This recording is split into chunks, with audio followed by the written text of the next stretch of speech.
നമസ്തേ. 2026 വിഷുഫലം. ഉത്രാട നക്ഷത്രത്തിന്റെ കാല് ഉത്രാട നക്ഷത്രത്തിന്റെ മുക്കാല് മകരത്തിലുമാണ് വരുന്നത്. അപ്പൊ ഇവർക്ക് രണ്ട് ഭാവത്തിലാണ് ഗുണം ദോഷങ്ങൾ വരുന്നത്. അപ്പോൾ ധനുക്കൂറുകാരെ സംബന്ധിച്ച് അവർക്ക് കഴിഞ്ഞ വർഷമൊക്കെ ഏറ്റവും നല്ല ഭാവത്തിലായിരുന്നു നിന്നിരുന്നത്. ഒരു മാറ്റം, സാമ്പത്തികമായ പുരോഗതികൾ, പിന്നെ അതുപോലെ ജോലിയിൽ തന്നെ നല്ല ഒരു മാറ്റമൊക്കെ ഉണ്ടായിരുന്നു. അത് ഈ പ്രാവശ്യത്തിൽ ഈ ഒരു വർഷം നമുക്ക് പകുതി സമയം വന്നു കഴിഞ്ഞാൽ, അതായത് ഈ വർഷത്തിന്റെ ഒരു ജൂൺ ജൂലൈ ഒക്കെ വരുമ്പോഴേക്കും ഒരു മാറ്റം വരുന്നുണ്ട്. അപ്പോൾ ആ സാമ്പത്തിക പുരോഗതിയിൽ നിന്നൊക്കെ ഒത്തിരി കുറവ് അനുഭവപ്പെടാനായിട്ട് വരും. അതുപോലെ നമ്മുടെ വീട്ടിലെ നമുക്ക് തന്നെയായാലും രോഗാവസ്ഥകൾ ഉണ്ടാവാനായിട്ട് സാധ്യതയുണ്ട്. അപ്പോൾ അതൊക്കെ വളരെ ശ്രദ്ധിക്കണം.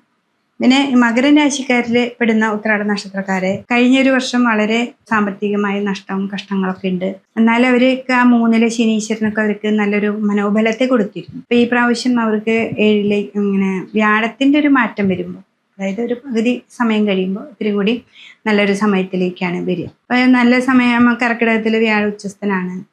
എങ്കിലും അവര് സാമ്പത്തികമായിട്ടുള്ള പുരോഗതി നല്ല പോലെ ഉണ്ട്. നമ്മളൊരു വീട്, വാഹനങ്ങൾ അതൊക്കെ ഉണ്ടാക്കാനൊക്കെ ആയിട്ട് പറ്റുന്നൊരു സമയമാണ്. വീട് പണിയൊക്കെ പകുതി സമയത്തും നമ്മൾ ബ്ലോക്കായിട്ട് നിന്നിരുന്നെങ്കിൽ അതൊക്കെ മാറി നല്ല രീതിയിലേക്ക് പോകാനായിട്ട് ഉത്രാട നക്ഷത്രക്കാർക്ക് ഈ ഒരു വർഷം പറ്റും. അപ്പോൾ മകരൻ രാശിയും ധനുരാശിയിലും വ്യത്യസ്തമായ ഗുണാനുഭവങ്ങളാണ് വരുന്നത്. അത് മനസ്സിലാക്കിക്കൊണ്ട് മുന്നോട്ട് പോവുകയാണെങ്കിൽ ഉത്രാട നക്ഷത്രക്കാർക്ക് നല്ല ഒരു മാറ്റമാണ് മകരൻ രാശിക്കാർക്ക് വരുന്നത്. അത് മനസ്സിലാക്കി ശിവക്ഷേത്രത്തിൽ പോവാം. പിന്നെ 2-ലെ രാഹുവാണ് അവർക്കുള്ളത്. അപ്പോൾ വാക്കുകൾ എപ്പോഴും ശ്രദ്ധിക്കണം.